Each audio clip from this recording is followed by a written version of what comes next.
Salve, salve, futuros auditores e auditoras da Cefaz Rio de Janeiro.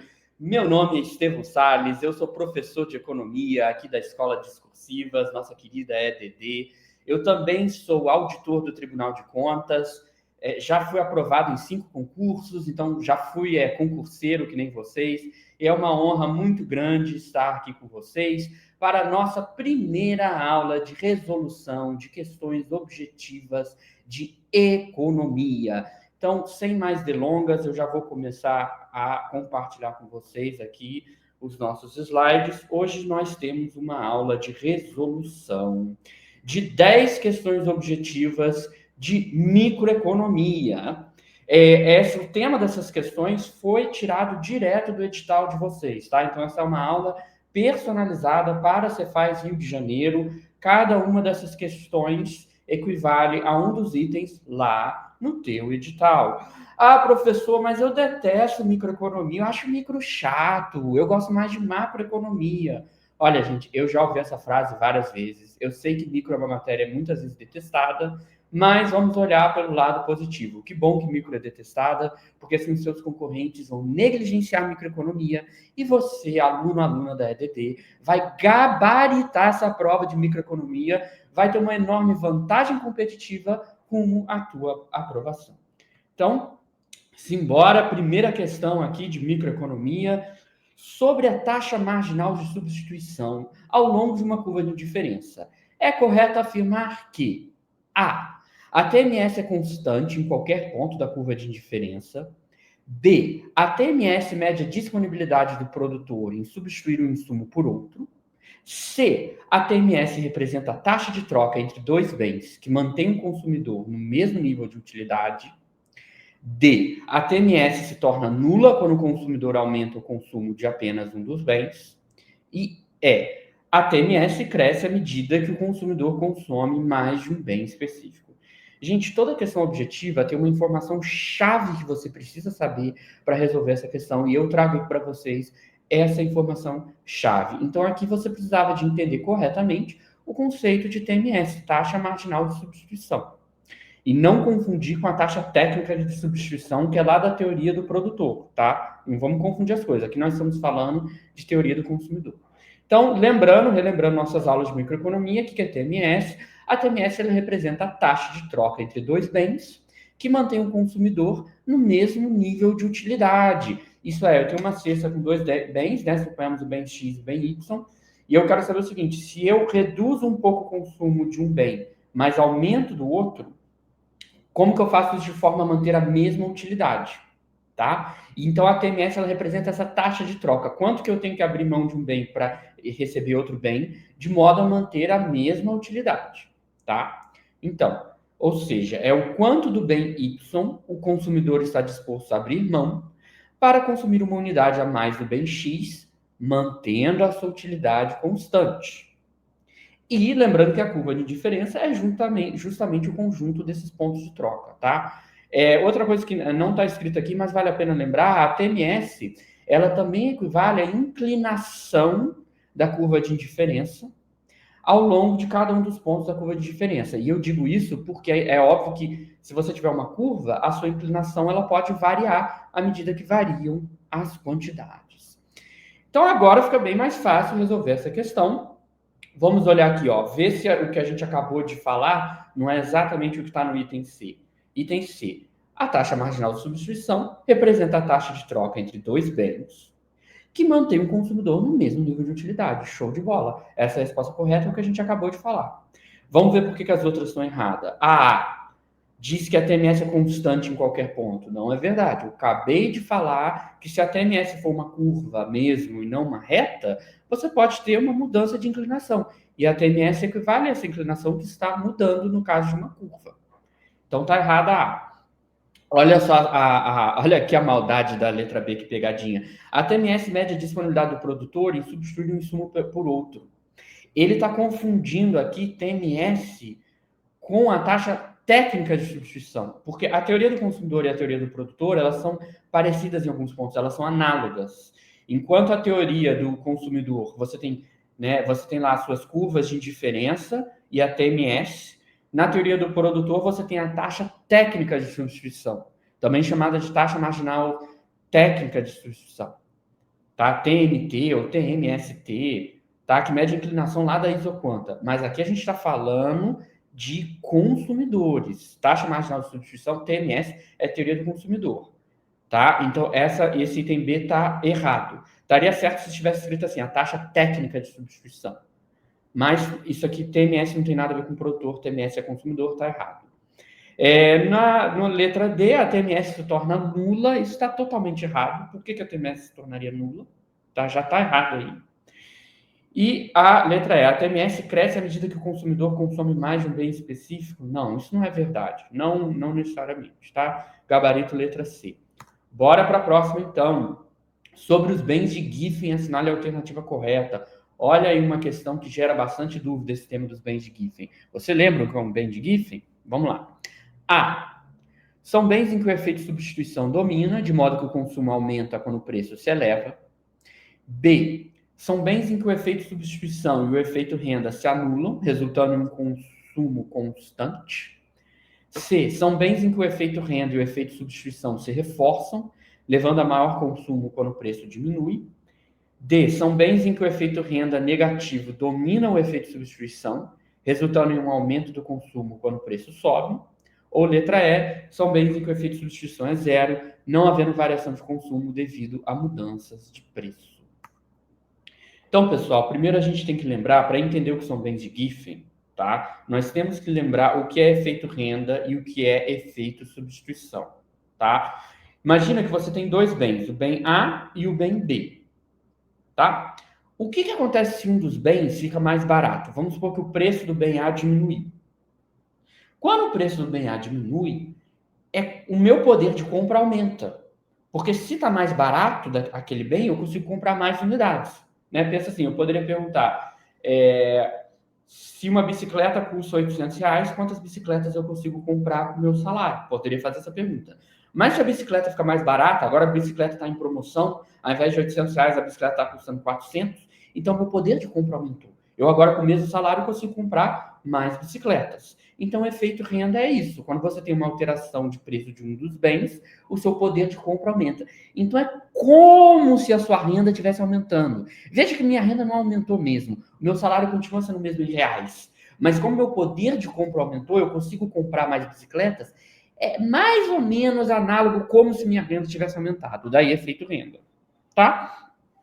E o que é efeito substituição? Se um bem fica mais barato, eu vou querer comprar mais desse bem, tá? Então, se a bicicleta está mais barata, pode ser que antes eu estava pensando em comprar um patinete, mas agora que a bicicleta está mais barata, eu vou falar, não, a bicicleta está mais barata, eu vou comprar a bicicleta mesmo. Então, o efeito substituição é que eu posso querer substituir um bem pelo outro, agora que um deles está mais barato, tá?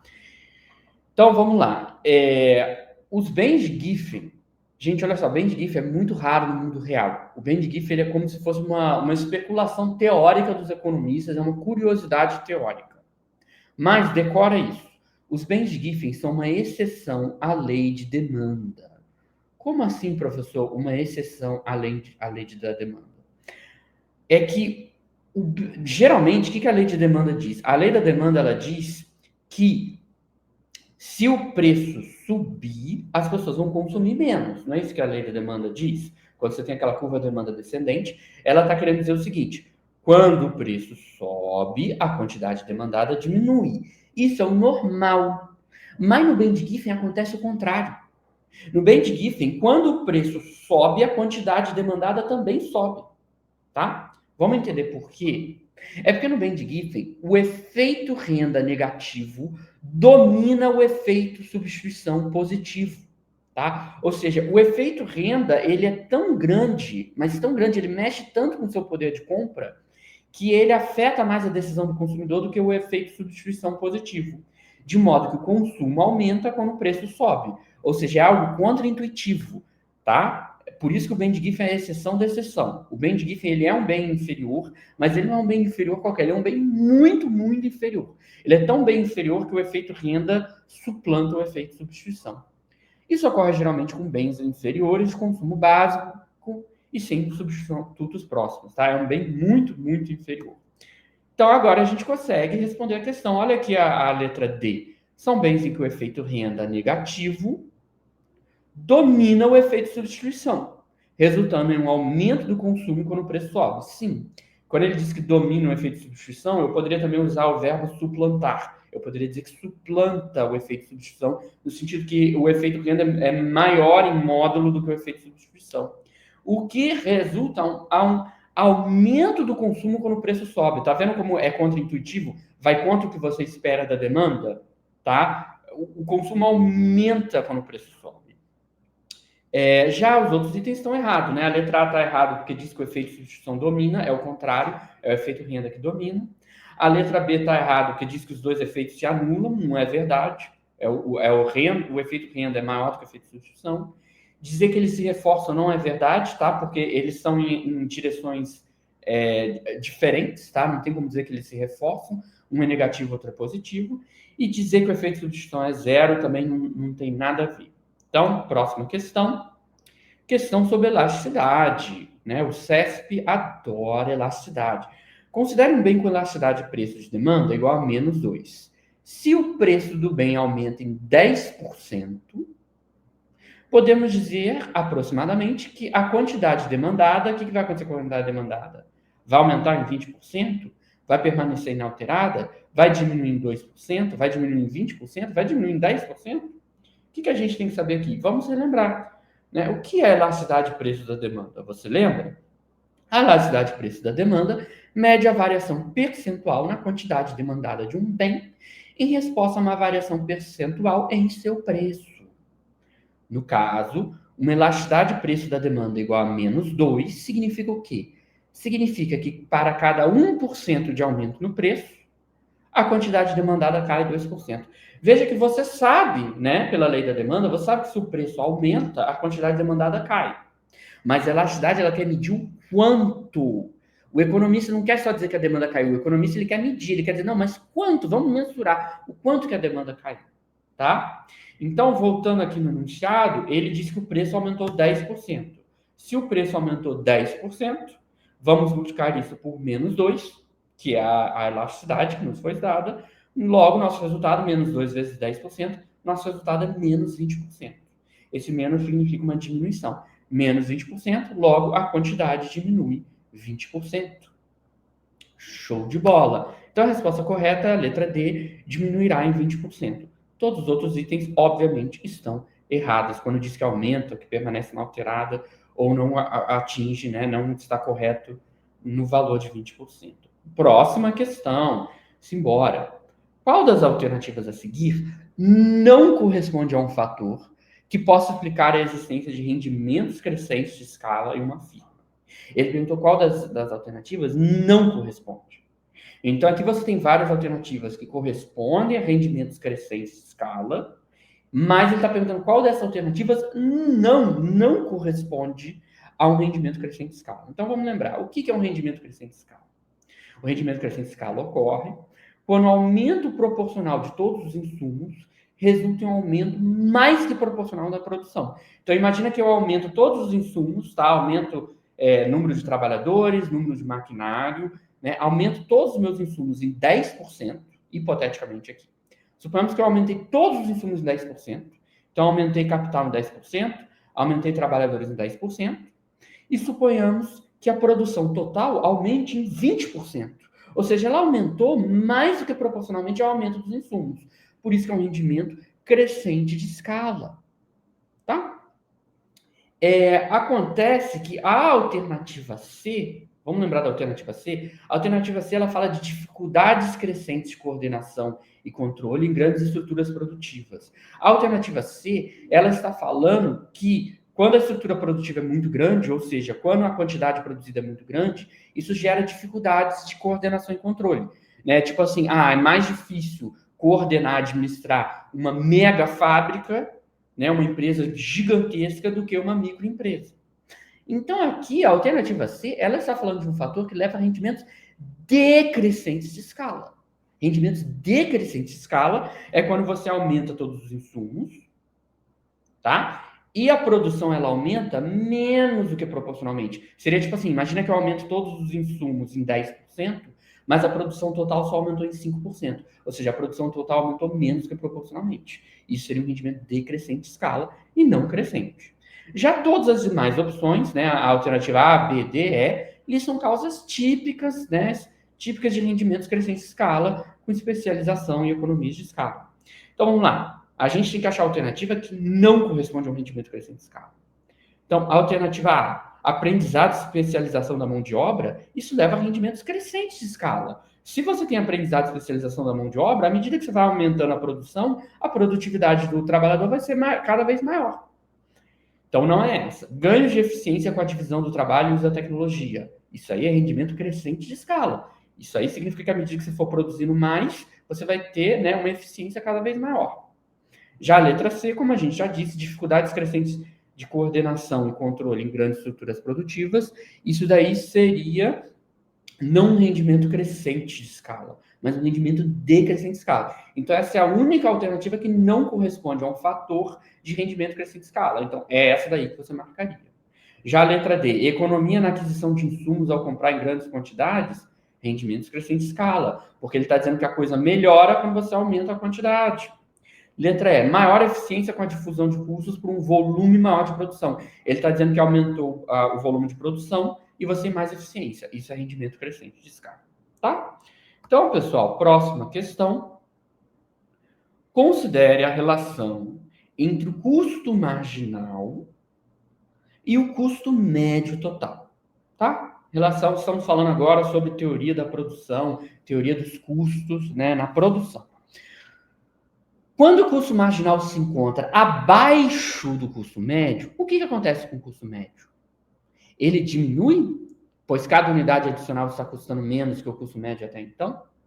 Ou letra B, ele permanece constante, pois o custo marginal não afeta o custo médio nesse intervalo? Letra C, torna-se instantaneamente nulo, indicando que a produção deve cessar? Letra D, aumenta continuamente, pois o CMJ reduz o nível de produção ótimo? Ou letra E, aumenta, pois cada unidade adicional está custando mais do que o custo médio até então. E aí, pessoal? E agora? Gente, olha só. Imagina que eu estou corrigindo as provas de alguns dos alunos da minha sala. Imagina que eu tenho uma sala com vários alunos e eu resolvi, né, eu, professor de economia, estou começando aqui a corrigir algumas provas. Eu já corrigi, não todas as provas, eu corrigi só algumas provas e eu vi, gente, olha só, até agora a nota média dos alunos é 6. A nota média dos alunos é 6. Mas imagina que eu começo a corrigir mais provas, e começa a vir notas abaixo de 6, abaixo da média. Ou seja, eu corrijo a próxima prova, nota 4. A próxima, nota 3. A próxima, nota 4. A próxima, nota 4. A próxima, nota 5. A próxima, nota 2. Ou seja, eu agora estou corrigindo provas, está vindo um monte de prova, a nota está sempre abaixo daquela antiga média 6. O que vai acontecer com a média? Hein? Fala para mim. O que vai acontecer com a nota média de todos os alunos? Ora, se a média era 6 e eu estou adicionando notas cada vez menores, 4, 5, 3, 4, 2, 1, a média vai começar a cair. A média não vai mais ser 6. Então, quando você vai adicionando números menores do que a média cai. Acontece exatamente a mesma coisa com o custo. Assim como você tem uma nota média, você tem um custo médio. Imagina que o custo médio é 6. O que é o custo marginal? O custo marginal é o custo de uma unidade a mais, ou seja, eu vou produzir uma unidade a mais na margem e eu quero saber qual é o custo dessa unidade adicional. Então, se eu começo a produzir unidades com um custo abaixo de 6, então antes a média era 6, mas eu agora estou produzindo e cada unidade está vindo custos abaixo de 6. Custo 5, 5, 5, 4, 4, 4, 3, 3, aquela média vai começar a cair. Então, gente, o que acontece? Vamos lá. Quando o custo marginal é igual ao custo médio, o custo médio ele permanece constante. Quando o custo marginal está acima do custo médio, ele puxa a média para cima, então o custo médio começa a subir. Mas nesse caso aqui que foi apresentado na questão, quando o custo marginal está abaixo do custo médio, ele puxa o custo médio para baixo e o custo médio começa a cair. Então, quando o custo médio é menor do que o custo... Quando o custo marginal é menor do que o custo médio, significa que as novas unidades estão custando menos que a média, o que puxa o custo médio para baixo. Por exemplo, é como uma nova nota mais baixa reduzindo a média de uma turma, o que a gente acabou de falar. Agora fica tranquilo de responder, né? Olha só o item A, como ele está correto. Né? O que acontece com o custo médio? Quando o custo marginal se encontra abaixo do custo médio, o custo médio diminui, pois cada unidade adicional está custando menos que o custo médio até então. Show de bola, gente. Corretíssimo, tá? Essa é a gabarita letra A. A letra B está errada, porque diz que o custo médio permanece constante. Não tem como, tá? Viagem isso. Dizendo, a letra C está muito errada, dizendo que o custo médio se torna nulo. E a letra D e a letra E estão erradas porque elas dizem que o custo médio vai aumentar. Nada a ver. Próxima questão. Quando o imposto é aplicado sobre um bem no mercado competitivo, observamos a geração de um peso morto. Por quê? Né? Por que gera um peso morto? Gera um peso morto porque alternativa A, o mercado passa a produzir mais o bem, elevando a utilidade total. B, a alocação de recursos se torna mais eficiente, pois o governo passa a subsidiar parte da produção. C, o excedente do consumidor aumenta ao mesmo tempo em que o excedente do produtor diminui na mesma proporção, não havendo perdas ao bem-estar. Letra D, a redução tanto do excedente do consumidor quanto do excedente do produtor. Excedente esse que não é totalmente recuperado por meio da receita tributária. Ou letra E, o governo recolhe toda a perda, traduzindo-a diretamente em aumento de gastos sociais, sem efeito adverso na produção. E aí, pessoal, quem lembra o que é peso morto? Vocês lembram o que é peso morto? O que significa peso morto? Como que uma tarifa gera peso morto?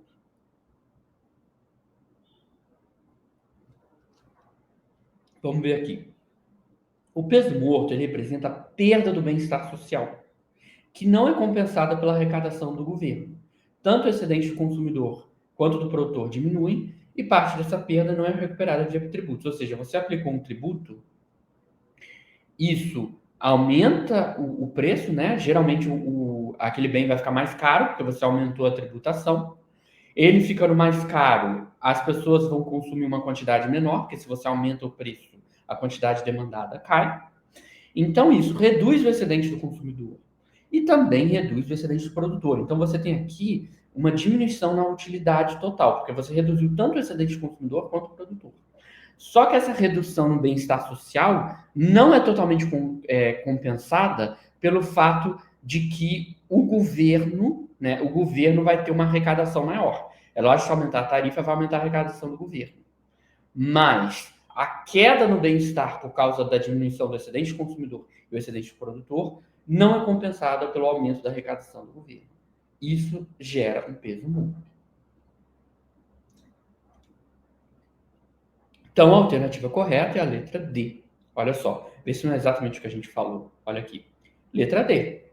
A redução tanto do excedente do consumidor quanto do excedente do produtor. Correto. Excedente esse que não é totalmente recuperado por meio da receita tributária. Corretíssimo. Gabarito letra D.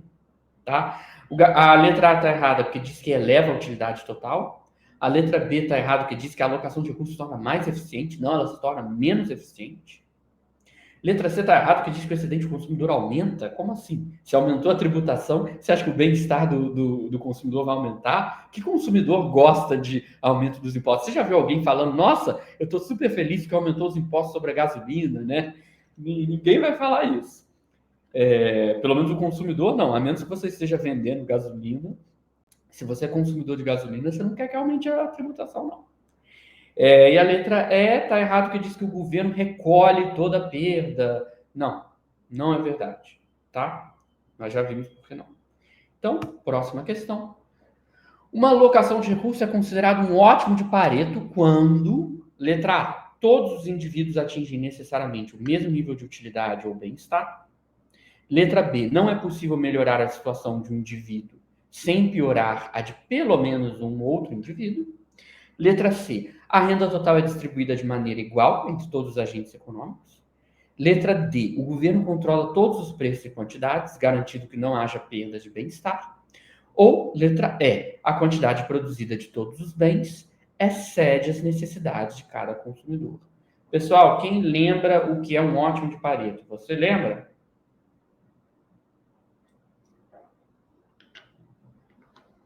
Vamos lá, uma alocação é Pareto eficiente quando não é possível melhorar o bem-estar de alguém sem prejudicar o de outro. Ok. Não tem como você melhorar o bem-estar de alguém sem que você prejudique o de outro, tá? Isso não significa igualdade, não significa justiça, mas sim eficiência na alocação. Gente, o ótimo de Pareto não significa que você está sendo justo, tá? Não significa que todo mundo está igualmente feliz ou que todo mundo tem exatamente a mesma riqueza. Não significa isso, não, tá? Você pode ter uma alocação de Pareto que não é isonômica, tá? Então, Pareto não significa igualdade, não significa que é totalmente igualitário, tá? Não deixa a banca te confundir com essas pegadinhas. Não tem a ver com a igualdade. Não tem a ver com todo mundo está ganhando mesmo. Tem simplesmente a ver que você é eficiente no sentido de que não tem mais como você melhorar a situação de alguém sem piorar de outra pessoa. Só isso. Então, o que é um ótimo de Pareto? É a letra B, olha o que é a letra B. Não é possível melhorar a situação de um indivíduo sem piorar a de pelo menos um outro indivíduo. Correto o que a gente acabou de falar, gabarito letra B. Tá? Então a letra A, ela está errada porque ela diz que todos os indivíduos atingem necessariamente o mesmo nível de utilidade. Não. Está tentando te confundir, tá tentando fazer você confundir eficiência com igualdade, tá? Eficiente, dizer que algo é eficiente não é o mesmo que dizer que é igualitário, tá? A letra C é a mesma coisa, tá errado que diz que a renda total é distribuída de maneira igual. Não, gente, não. Mesmo tipo de pegadinha. Letra D, o governo controla todos os preços e quantidades. Não, nada a ver. Nada a ver. Letra E, tá errado que diz que a quantidade produzida de todos os bens excede as necessidades de cada consumidor. Não, viajou na maionese. Tá? Vamos lá. Vamos falar agora sobre concorrência perfeita. A banca adora. Questão 8. Em um mercado de concorrência perfeita, no curto prazo, uma empresa maximiza seus lucros produzindo até o ponto em que a receita marginal seja igual ao custo marginal, B, o custo variável médio seja igual ao custo fixo médio, C, a receita total seja igual ao custo fixo total, D, o preço seja menor que o custo variável médio para estimular a entrada de concorrentes, letra E, a receita média seja menor do que o custo médio total. Vamos ver aqui então. Qual é a condição para garantir a maximização de lucros? A condição para garantir a maximização de lucros é quando a receita marginal é igual ao custo marginal. Ah, professor, você está dizendo que a receita marginal é sempre igual ao custo marginal? Não, não é isso que eu estou falando, não. Eu disse que essa é a condição para a maximização de lucros. Eu estou querendo dizer o seguinte: se a gente estiver no ponto que maximiza lucros, então nesse ponto em que o lucro é máximo, aí sim a receita marginal é o custo marginal. Em outras palavras, quando que o lucro é máximo, tá? O produtor vai ajustar a sua quantidade produzida, tá? Ele vai ajustar a sua quantidade produzida. Quando o produtor colocar a quantidade produzida exatamente naquela quantidade que iguala a receita marginal e custo marginal, nesse ponto o lucro é máximo, tá? Beleza. Acontece que na concorrência perfeita, o preço é igual a custo marginal. Veja, eu não falei que o preço é sempre igual a custo marginal. Se fosse um monopólio, o preço não seria igual a custo marginal. Eu disse que na concorrência perfeita, o preço é igual a custo marginal. Então, vamos lá. Se você está maximizando o lucro, receita marginal é igual a custo marginal. Bacana. E se além de você estar maximizando o lucro, na concorrência perfeita, o preço é igual ao custo marginal. Então, se você está maximizando o lucro na concorrência perfeita, você vai ter uma situação em que a receita marginal é igual ao custo marginal, que por sua vez é igual ao preço. Logo, nós vamos ter uma situação em que receita marginal é igual a preço. Beleza? Portanto, preço é igual a custo marginal, né? Se receita marginal é igual a preço e preço é igual a custo marginal, então preço é igual a custo marginal. Nossa, eu até me confundi aqui, gente. Vamos lá, vamos raciocinar. A gente sabe que na maximização de lucro, receita marginal é igual a custo marginal. E a gente sabe que a receita marginal é igual a preço. Logo, a conclusão lógica é preço é igual a custo marginal. Beleza. Então, em um mercado de concorrência perfeita, uma empresa maximiza seu lucro no curto prazo, produzindo até o ponto em que, letra A, em que a receita marginal é igual ao custo marginal. Essa é a condição. Se a receita marginal é igual ao custo marginal, nós estamos maximizando o lucro.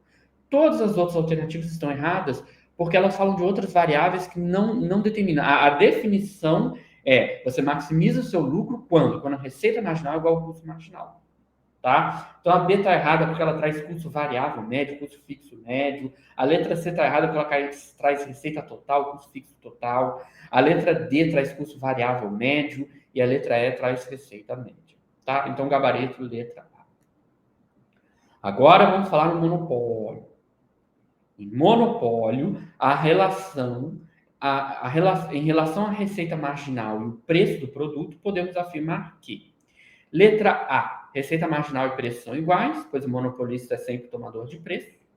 Letra B, receita marginal é menor que preço, porque para vender unidades adicionais, o monopolista deve reduzir o preço também sobre as unidades já vendidas. Letra C, RMG, né, a receita marginal é maior que preço, porque o monopolista vende todas as unidades pelo mesmo preço crescente. Letra D, receita marginal é sempre zero, pois não há concorrência. Ou letra E, a receita marginal é igual a zero, apenas no ponto de lucro máximo. E aí, gente, qual é a resposta correta? Gente, olha só. No monopólio, o produtor ele precisa reduzir o preço para vender unidades adicionais, o que também reduz o valor recebido pelas unidades já vendidas. Assim, a receita marginal é menor do que o preço, tá? Dizer que a receita marginal é menor do que o preço equivale a dizer que ele está cobrando um preço maior do que a receita marginal, tá? Aí você fala, ué, professor, mas você não tinha dito que o preço é igual à receita marginal? Não, vai se confundir. Vamos voltar aqui. Quando eu falei receita marginal igual a preço, eu estava falando da concorrência perfeita. Eu disse, em concorrência perfeita, a receita marginal se iguala ao preço. Mas aqui na questão 9 é outro tema. A questão 9 está falando sobre monopólio. Monopólio. No monopólio, a receita marginal não é igual ao preço. A receita marginal é menor do que o preço. O que, em outras palavras, seria equivalente a dizer que o preço é maior que a receita marginal.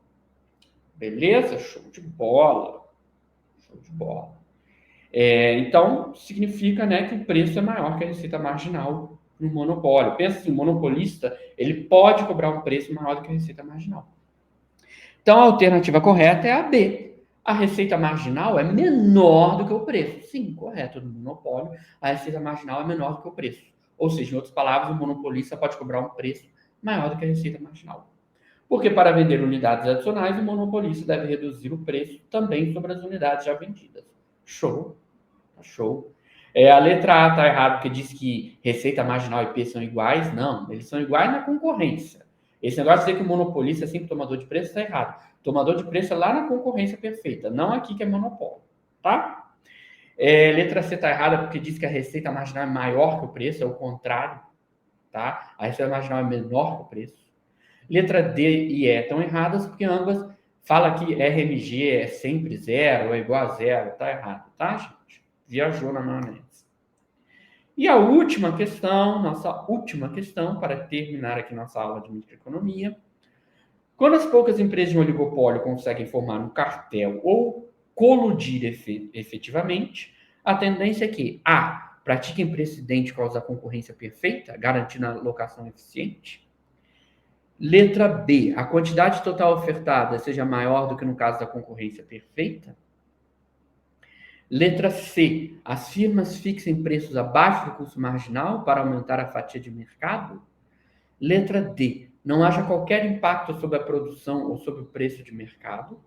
Ou letra E. O comportamento das firmas se aproxima do monopólio, estabelecendo preço mais alto e restringindo a produção. Gente, vou falar uma coisa para vocês. No oligopólio, você tem poucos produtores, mas quando eles formam um cartel, eles passam a agir em conjunto, em conluio. E aí, esse cartel passa a agir como monopolista. Como assim age como monopolista? Lembra que o monopolista ele pode olhar para a curva de demanda e escolher em qual ponto ele quer atuar? Ou seja, ele vai escolher em qual combinação de preço e quantidade ele quer atuar para maximizar o seu lucro? Pois bem, o cartel ele age como se fosse um monopólio. Aqueles poucos produtores juntos agindo como um cartel, eles agem como se fosse um monopolista. Tá? Então, aqui, no oligopólio, quando há um cartel, as empresas agem como monopolista. Ou seja, restringem a produção e aumentam o preço. que é o que o monopolista faz, prejudicando a eficiência do mercado. Então, a letra correta aqui é a letra E. Olha só, o comportamento das firmas se aproxima do monopólio, estabelecendo os preços mais altos e restringindo a produção. Corretíssimo, é o que a gente acabou de falar. Tá? A letra A está errada porque diz que os preços vão ser iguais de concorrência perfeita. Lógico que não. Para que você ia fazer isso? A letra B diz que a quantidade total ofertada vai ser maior do que na concorrência perfeita. Não, não. Você vai aumentar o preço, você vai produzir menos. A quantidade ofertada vai ser menor. A letra C está errada porque diz que as firmas vão fixar preços abaixo do custo marginal. Não, não é verdade. Tá? Eles vão agir como um monopolista. Não vai fixar os preços abaixo do custo marginal. Isso não acontece. E a letra D está errada, que diz que não há qualquer impacto sobre a produção. Absurdo isso. É lógico que o cartel vai ter um impacto sobre a produção e o preço. Beleza, pessoal? Então, com isso, nós concluímos nossa aula de microeconomia. Na próxima aula, nós vamos resolver mais 10 questões de macroeconomia. Então, pessoal, espero que vocês tenham gostado da aula. Ótimos estudos para vocês e até a próxima. Falou então, gente. Tchau, tchau.